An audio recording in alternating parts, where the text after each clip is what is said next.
Major agenda चला कि राष्ट्रपति देश का जब भी विदेशी मेहमान आते थे तो ये उस पर एक परंपरा बना दी गई, इस्लाम में कब्रें हराम है और कब्र को घर में रखना उससे भी बड़ा महापाप है। लेकिन भारत के अंदर एक ऑफिशियल नोटिफिकेशन है कि जो भी विदेशी मेहमान आएगा, भारत का राष्ट्रपति उसे भारत की पहचान के रूप में ताजमहल देगा।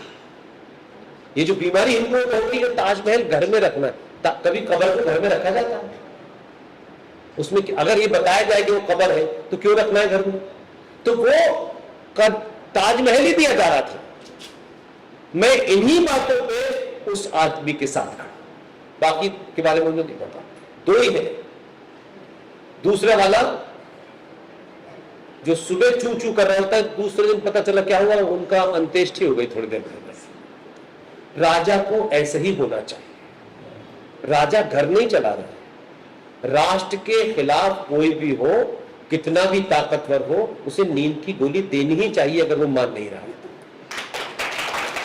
तो ये घर नहीं चला रहा, घर में बेटा 50 बार भी बुरा काम करे तब भी उसको समझाना है। घर और राष्ट्र में फर्क है। इसलिए उस आदमी ने कुछ नहीं किया। एक ब्राह्मण, 24 कैरेट का ब्राह्मण, पढ़ा लिखा, इस देश का विद्वान आदमी, मैं उनकी इज्जत करता हूं। मिला वो अपने कैरियर के दौरान कई बार। वो जो मैडम है जो वहां से आई है 272, she hates him like anything, क्योंकि वो उनकी तरह ज्ञानी जैल सिंह की तरह खड़े होकर नहीं कह सकता था कि अगर राजीव गांधी मुझसे ये कहें तो झाड़ू लगा दूंगा तो मैं लगा दूंगा। उस ब्राह्मण को जो प्रधानमंत्री का कैंडिडेट था उसको राष्ट्रपति बनाया। आपने जिस आदमी को चुना जो ये बताता है जाता है कि वो कभी किसी क्लास में नहीं गया, ये मेरे लिए बहुत खुशी की बात है कि वो कभी किसी क्लास में नहीं गया।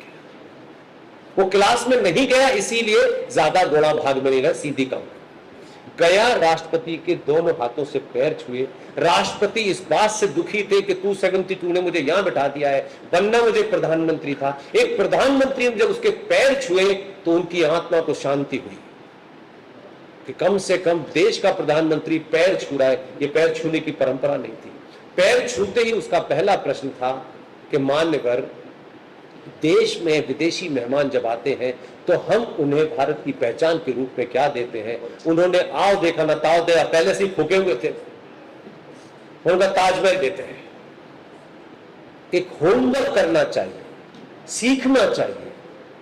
पीएचडी नहीं है उसके पास, डिग्री नहीं है उसके पास भाई। डिग्री तो मनमोहन साहब के पास बहुत थी, लेकिन उस आदमी को देखो, राष्ट्रपति भवन गया, 3 ट्रक गए साथ में, और अपने ऑफिस से लेकर किसी को कुछ बताता नहीं है। ये हो जाने के बाद अपने आप ही लोग जान जाते हैं। वहां खड़े किए जाके और राष्ट्रपति से कहा कि आज से भारत की पहचान के रूप में ताजमहल नहीं दिया जाएगा। मैंने विश्व के हर देश की भाषा में गीता छपवाई है, आज से गीता दी जाएगी।